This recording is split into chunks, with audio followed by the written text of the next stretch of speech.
Well, if you get busted with pot in Norwood, you will face a fine and possibly stiffer punishment. A grassroots group has been working to take the burn out of the city's marijuana law. Now, voters will decide.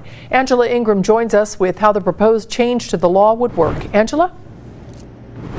Well, Cammie, the group wants the law to stop penalizing people who are nonviolent, who have small amounts of marijuana on them. However, if this ordinance passes, it would be in direct conflict with a state law.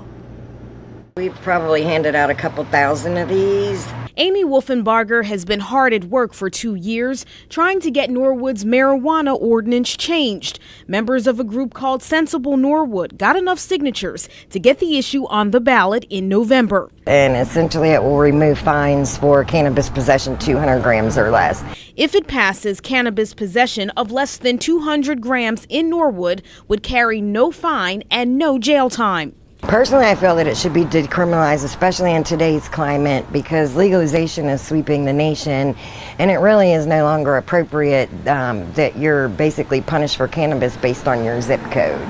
Sensible Norwood is working at the local level because organizers say statewide reform is much harder to do.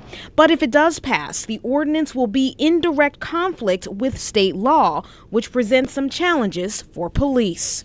Are we going to be expected to enforce the state law, even though if this passes, our ordinance would change and it would say that we wouldn't enforce a local ordinance on marijuana possession less than 200 grams.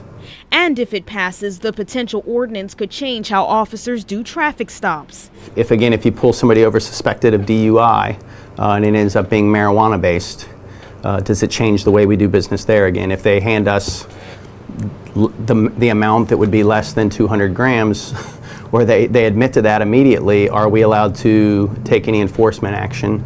They're all questions that police will be looking to answer. We're going to be prepared. There's no doubt in my mind we'll be prepared.